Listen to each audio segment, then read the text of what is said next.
Next topic है uniform civil code. Uniform civil code, सबसे पहले ये होता क्या है, यहाँ पे आप देखो यूनिफॉर्म का मतलब होता है सबके लिए सेम होना चाहिए। सिविल कोड का मतलब क्या होता है कि जो कानून मैरिज, डाइवर्स, कस्टडी, एडॉप्शन या इनहेरिटेंस, सारे रिलीजन के लिए कानून सेम होना चाहिए। तो अभी क्या हुआ है, क्योंकि ये कानून सबके लिए सेम नहीं है, काफ़ी मुस्लिम में मुस्लिम लॉ काम करता है। ये जो क्रिमिनल वाला कानून होता है वो तो सबके लिए सेम है, लेकिन सिविल वाला जो कोड है वो सबके लिए सेम नहीं है। तो क्या हुआ है, अभी एक प्राइवेट मेंबर बिल लाया गया है, कहाँ पे, राज्यसभा में। प्राइवेट मेंबर बिल पहले राज्यसभा में इंट्रोड्यूस किया गया। तो प्राइवेट मेंबर बिल की पास होने की प्रोबेबिलिटी 9 के बराबर होती है। अभी तक कोई भी प्राइवेट मेंबर बिल पास नहीं हुआ है, लेकिन इनिशिएट कई बार होता है, इंट्रोड्यूस होता है, बट पास नहीं होता है। प्राइवेट मेंबर बिल उसको बोलेंगे जो इनिशिएट करता है मिनिस्टर के अलावे, क्या पार्टी के या जो पार्टी के नहीं मेंबर होते वो भी कर सकते हैं, हाँ कोई भी कर सकता है, चाहे वो पार्टी के हो, यानी जो सरकार में चला रही वो पार्टी के हो या नहीं हो, ठीक है ना। तो यहाँ पे क्या है, same set of civil law applicable to all citizen. कौन कौन से मैटर, ये पर्टिकुलर मैटर। तो यूसीसी के यूनिफॉर्म सिविल कोड का बैकग्राउंड, आज़ादी से पहले क्या क्या आया था, आज़ादी के बाद क्या क्या आया, उसके बारे में डिस्कस कर लेते हैं। 1840 में एक रिपोर्ट आया था जिसका नाम था लेक्स लॉ की रिपोर्ट। इसने कानून बनाया क्राइम से रिलेटेड, एविडेंस से रिलेटेड और कॉन्ट्रैक्ट से रिलेटेड। इसके लिए सारा कानून क्या था, यूनिफॉर्म था। लेकिन यहाँ भी उन्होंने पर्सनल जो लॉ है, पर्सनल लॉ जब भी बोलेंगे ना तो लॉ होगा मैरिज, कस्टडी, इनहेरिटेंस, एडॉप्शन, इन सब से रिलेटेड, इनको उन्होंने छोड़ दिया, इंटेंशनली हटा दिया। उसके अलावा बी एन राव, जो इंडियन गवर्नमेंट ऑफ इंडिया ने फॉर्म किया 1941 में, इन्होंने हिंदू लॉ और को कोडिफाई किया और उसमें इक्वल राइट दिया वुमेन को। प्री इंडिपेंडेंस में एक तो कंस्टिट्यूएंट असेंबली आपको बैठी थी, आपको पता है 9 दिसंबर 1946 को पहले बैठी थी कैबिनेट मिशन प्लान के तहत। इसमें एक बहुत सारी मेजर कमेटी थी। उस मेजर कमेटी का एक पार्ट था, एक सब कमेटी था ऑन फंडामेंटल राइट, उसके हेड थे सरदार पटेल। उन्होंने बोला कि यार यूसीसी को हम फंडामेंटल राइट के अंदर, स्कोप के अंदर नहीं रखते हैं। यही हुआ बाद में भी, यूसीसी फंडामेंटल राइट के अंदर नहीं, ये डीपीएसपी आर्टिकल नंबर 44 का पार्ट है। उसके अलावा स्पेशल मैरिज एक्ट, ये सेकुलर एक्ट है, याद रखिएगा। Civil marriage to any citizen irrespective to their religion, चाहे कोई भी रिलीजन है आप शादी कर सकते हैं। 55-56 में 4 हिंदू कोड बिल पास हुआ और उसके बाद बहुत सारे सुप्रीम कोर्ट के जजमेंट आए हैं जो एडवोकेट करते, बोलते भाई यूसीसी ला दो, यूनिफॉर्म सिविल कोड लाना चाहिए। अब यूनिफॉर्म सिविल कोड क्या होता है वो तो हमने डिस्कस कर लिया कि एक कानून होना चाहिए जो सारे सबके लिए, चाहे आप किसी भी रिलीजन के, उस बराबर होना चाहिए। आर्टिकल 44 जो कि डीपीएसपी होता है, उसमें प्रोविजन दिया गया है यूसीसी के बारे में। और यूसीसी उस पार्ट में नॉन जस्टिसेबल वाला पार्ट में है, तो हमें पता है कि डीपीएसपी नॉन जस्टिसेबल है। और जो पर्सनल आते हैं वो किस लिस्ट में आते हैं, कनकरेंट लिस्ट में आते हैं। 3 टाइप का लिस्ट दिया गया है ना 7 शेड्यूल में, 7 शेड्यूल में 3 टाइप का, यूनियन, स्टेट, कनकरेंट। तो कनकरेंट लिस्ट में आता है पर्सनल लॉ। उसके अलावा करेंट स्टेटस क्या है पर्सनल लॉ का, बहुत सारे दिन प्रतिदिन पर्सनल लॉ बने। ये कुछ हिंदू लॉ है, हिंदू पर्सनल लॉ, जैसे Hindu marriage act, Hindu succession act, Hindu minority, Hindu adoption. Hindu जब भी बात करेंगे उसमें सिख, जैन और बुद्धिस्ट आते ही है, ठीक है। एक देखो यहाँ पे मुस्लिम मैरिज एक्ट है। उसके अलावा यहाँ पे देखो certain aspects of Muslim personal law are expressly recognise in India in act such as Shariat application act और डिजोल्यूशन ऑफ मुस्लिम एक्ट। कुछ वो एक्ट भी है, सेकुलर एक्ट भी है, लाइक स्पेशल मैरिज एक्ट कि इंटर रिलीजन शादी हो सकता है। उसके बाद गार्जियन एंड वार्ड एक्ट है, ये right and duty of guardian की बात करते हैं। गोवा एकमात्र स्टेट है जो जहाँ पे UCC uniform civil code apply है, और ये भी कम्प्लीटली जो गोवा में है, क्योंकि गोवा में कौन लागू किया, पुर्तगीज ने। कब लागू किया, 1867 में। ये बिल्कुल जैसे अभी वाला जो हम बात करते हैं ना यूसीसी का, वो वाला नहीं है वहाँ पे, ठीक है। अब यहाँ पे कुछ हम केस डिस्कस कर लेते हैं। कौन कौन केस है, एक है सावानो केस है 1985 में। इन्होंने बताया पार्लियामेंट मतलब सुप्रीम कोर्ट बोला कि पार्लियामेंट ऐसा कुछ कर सकती है ताकि कॉमन सिविल कोड ला दे जिससे नेशनल हार्मनी और इक्वालिटी बना रहे। उसके अलावा मिस जॉर्डन डायना देह वर्सेस एसएस चोपड़ा इसी साल में है। इन्होंने इसमें बताया कि भाई ऐसा होना चाहिए, ज़रूरत है uniform code for marriage and divorce का। ठीक है। उसका सरला मुग्दल केस 1995 में आया, इसमें भी यही बोला। मतलब ये तीनों क्या बोल रहे हैं भाई कि यूनिफॉर्म सिविल कोड आना चाहिए बस। नेक्स्ट टॉपिक है हेट स्पीच। हेट स्पीच और उससे आगे एक टॉपिक देखोगे सेडिशन। ठीक है ना। प्रिवेंटिव डिटेंशन के बाद एक टॉपिक देखोगे यहाँ पे सेडिशन, है ना। तो लगातार ही दो टॉपिक है, हेट स्पीच और सेडिशन।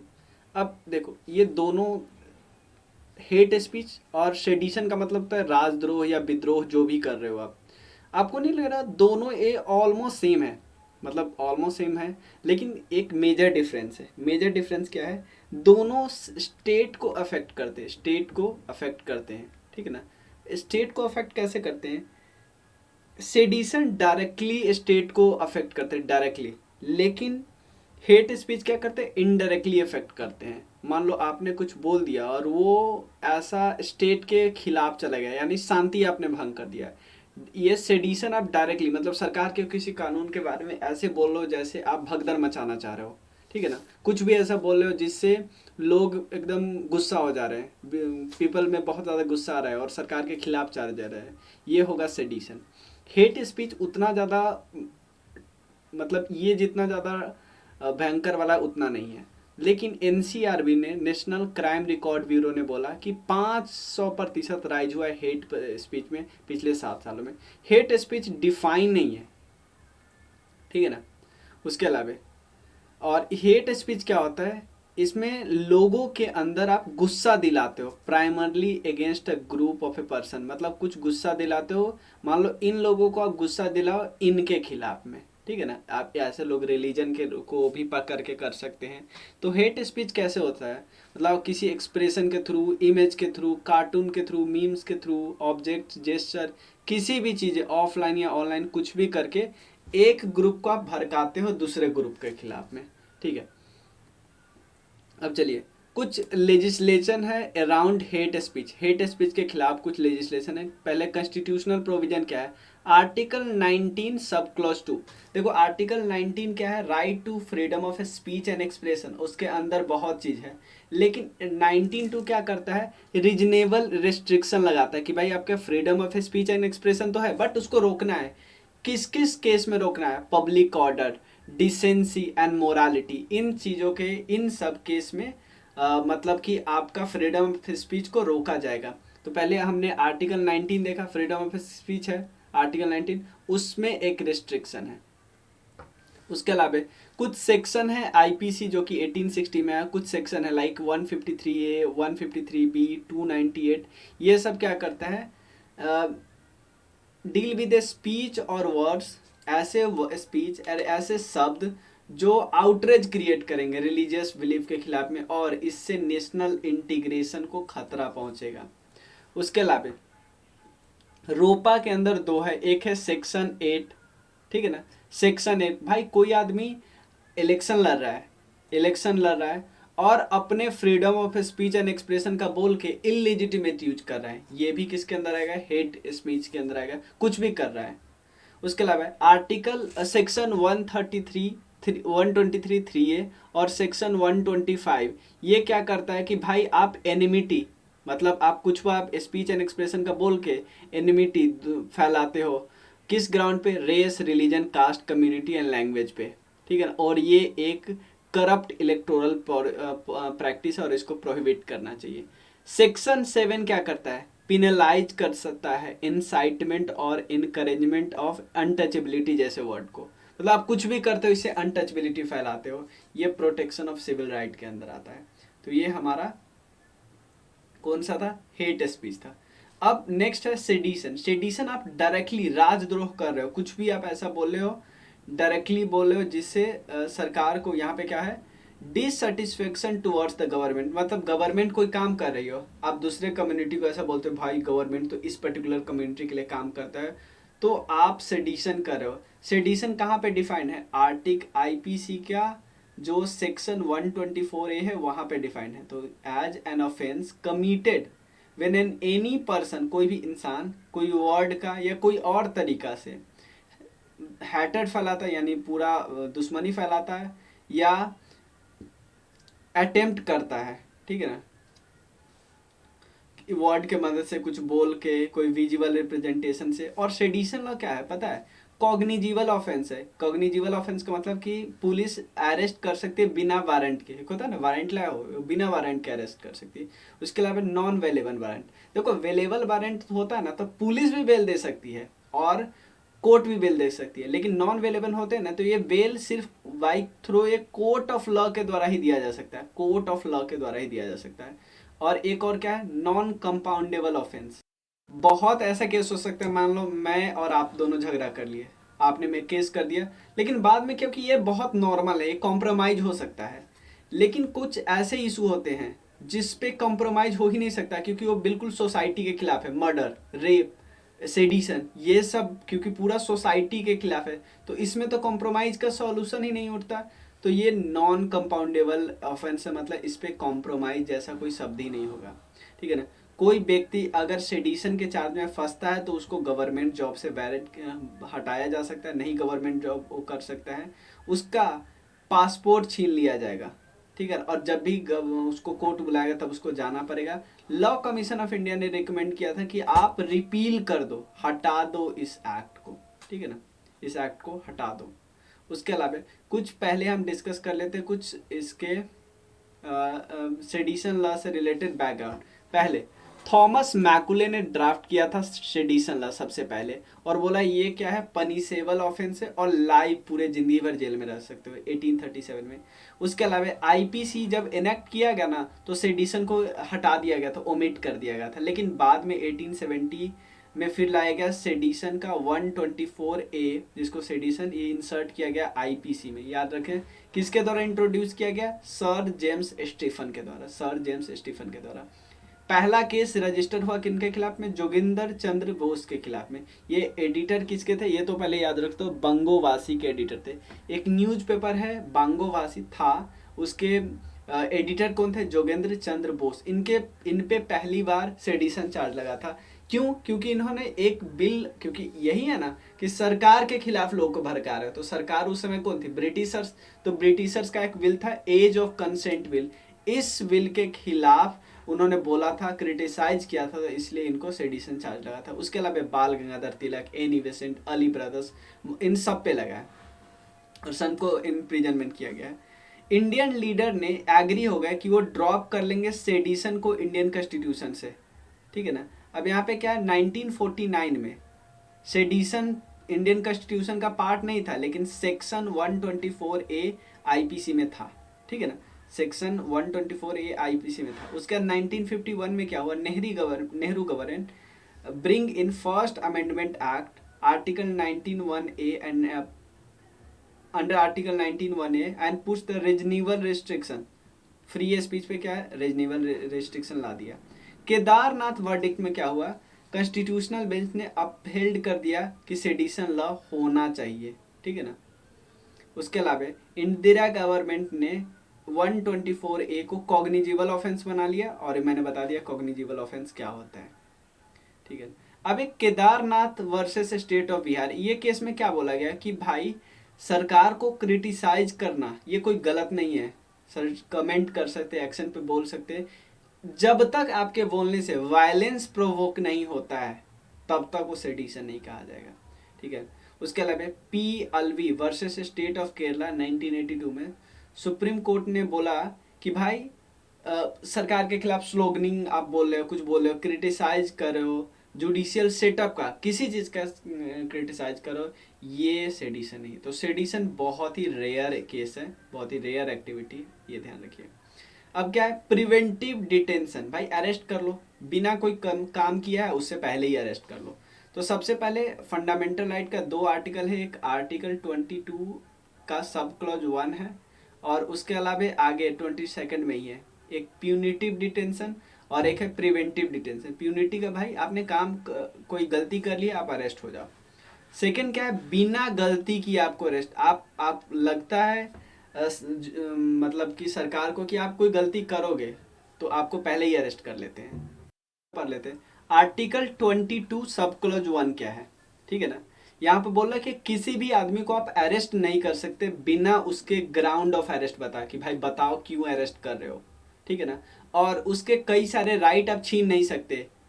कौन सा राइट, कि वो लीगल प्रैक्टिशनर रख सकता है, राइट टू कंसल्ट कर सकता है, ये सब आप राइट नहीं छीन सकते उसे। और बिना उसके ग्राउंड को बताए आप अरेस्ट नहीं कर सकते। ये आर्टिकल 22 सब क्लॉज 1 है। उसका 22(2) क्या है भाई, आप अरेस्ट किया ना 24 घंटा के अंदर मजिस्ट्रेट के पास ले जाओ, ठीक है ना। आप 24 घंटा के बियॉन्ड रख ही नहीं सकते। उसके बाद आर्टिकल 22(3) क्या कहता है कि भाई ये कुछ नहीं होगा, ये कुछ नहीं होगा, ये दोनों नहीं अप्लाई होंगे अगर कोई इंसान प्रिवेंटिव डिटेंशन के अंदर पकड़ाया है, प्रिवेंटिव डिटेंशन के अंदर। और आर्टिकल 22 सब क्लॉज 4 क्या कहता है कि भाई चलो प्रिवेंटिव डिटेंशन के अंदर पकड़ा गया है, लेकिन इसमें भी आप 3 मंथ से ज़्यादा नहीं रह सकते। आप बोले पुलिस बोलेगा हमको ज़्यादा रखना है, तो ज़्यादा रखना है तो आप जाइए एडवाइजरी बोर्ड के पास जाइए और आप सफिशिएंट कारण दीजिए एडवाइजरी बोर्ड के पास। एडवाइजरी बोर्ड मान लेंगे तो आप क्या कर सकते हो, ज़्यादा दिन तक रह सकते हो, 3 महीने से ज़्यादा। तो आप पुलिस बोले नहीं हम एडवाइजरी बोर्ड के पास भी जाना नहीं चाहते, ना एडवाइजरी बोर्ड के पास जाना चाहते हैं, फिर भी हम इसको ज़्यादा रख सकते हैं। फिर भी कोई उपाय है, हाँ एक और उपाय है। क्या, कोई इंसान को 3 महीने से ज़्यादा रखना है बिना एडवाइजरी बोर्ड के ओपिनियन के, ठीक है ना। ऐसा कब होगा, अगर पार्लियामेंट कोई लॉ प्रोवाइड कर दिया कि भाई पार्लियामेंट ने यहीं पे 3 महीने से ज़्यादा कर दिया, पार्लियामेंट ने लॉ में ही बना दिया कि 3 महीने से ज़्यादा प्रिवेंटिव डिटेंशन पे रख सकते हो, तब आप 3 महीने से ज़्यादा रख सकते हो। और ऐसे सर्कमस्टांसेस, ऐसे क्लासेस ऑफ पर्सन, और जो मतलब कि कुछ ऐसा सर्कमस्टांसेस बन गया, सिक्योरिटी का इशू आ गया, सर्कमस्टांसेस कुछ केसेस ऑफ लॉ इस पे अलग काम करता है, ठीक है ना। अब ग्राउंड देते हैं प्रिवेंटिव, क्यों आपको पकड़ा जाएगा, क्या क्या आपने किया। पहला सिक्योरिटी, भाई इसको इस इंसान को इसीलिए नहीं पकड़ा गया कि अपने पड़ोसी से लड़ाई करेगा, नहीं, ये देश के सिक्योरिटी के लिए खतरा है, फॉरेन अफेयर्स और सिक्योरिटी ऑफ इंडिया के लिए खतरा है, पब्लिक ऑर्डर को मेंटेन, ये क्या कर सकता है, भड़का सकता है लोगों को, वोट होने वाले लोगों को भड़का सकता है, रिलीजन के बीच लड़ाई करवा सकता है। उसके अलावा maintenance of supply and essential services and defence, इन सबको खतरा पहुंचा सकता है। उसके अलावा कुछ केस है किससे रिलेटेड, प्रिवेंटिव डिटेंशन से रिलेटेड, ठीक है ना। उसके बाद ए के गोपालन वर्सेस स्टेट ऑफ मद्रास, ठीक है ना। इन्होंने क्या किया, कोर्ट ने दे दिया green flag to preventive detention act, ठीक है ना। और अब presence of explicit provision of article इतने में रख के बोला कि हाँ प्रिवेंटिव डिटेंशन कर सकते हैं। उसके बाद Shibban Lal versus state of Uttar Pradesh, Shibban Lal versus state of Uttar Pradesh, इन्होंने सिंपल बोला कि भाई कोर्ट रूम इतना इनकॉम्पिटेंट नहीं है, मतलब इतना इनकॉम्पिटेंट नहीं है कि बता सकता कि रियलिटी क्या है, क्यों आपने अरेस्ट कर दिया, क्या पुलिस का कोई लफड़ा है, पुलिस अपना वो कर रही है, मतलब ये बोला कि सुप्रीम कोर्ट इतना इनकॉम्पिटेंट है ही नहीं, court room is not even incompetent, मतलब इनकॉम्पिटेंट नहीं, कॉम्पिटेंट मतलब नहीं पता लगा सकता है।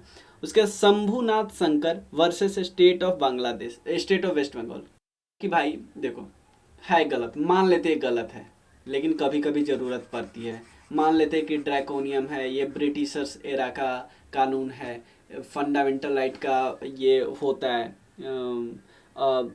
इन्फ्रिंज किया जाता है, बट ये ज़रूरी है, कभी कभी ये देश की सिक्योरिटी के लिए ज़रूरी है। मैंने बता दिया था यहाँ पे क्या है, supreme court has ruled that कि प्रिवेंटिव डिटेंशन को आप एक्सेप्शनल सर्कमस्टांसेस पे यूज करें, ऐसा नहीं कभी भी यूज कर लिया। यहाँ पे है कि प्रिवेंटिव डिटेंशन स्पेशल पावर जरूर स्टेट को देता है, लेकिन आप इसको यूज करो नॉर्मल केस में नहीं यूज करो, बहुत rare of the rarest case में यूज करो। आप लॉ एंड ऑर्डर सिचुएशन का वो नहीं दे सकते। आप ये समझो कि law and order and public disorder दोनों में डिफरेंस होता है। आप पब्लिक प्रिवेंटिव डिटेंशन में अप्लाई इन द लेटर, मतलब आप पब्लिक डिसऑर्डर कोई कर रहा है तब जाके प्रिवेंटिव डिटेंशन कर सकते हो। ये बोलो कि लॉ एंड ऑर्डर ये खराब कर सकता है, नहीं, ऐसे केस में आप प्रिवेंटिव डिटेंशन नहीं कर सकते हो। सिंपल समझो क्या क्या किस किस केस में बिना ट्रायल के पर्सन को कन्फाइन किया जा सकता है, ये हमने आर्टिकल डिस्कस कर लिया, ठीक है ना।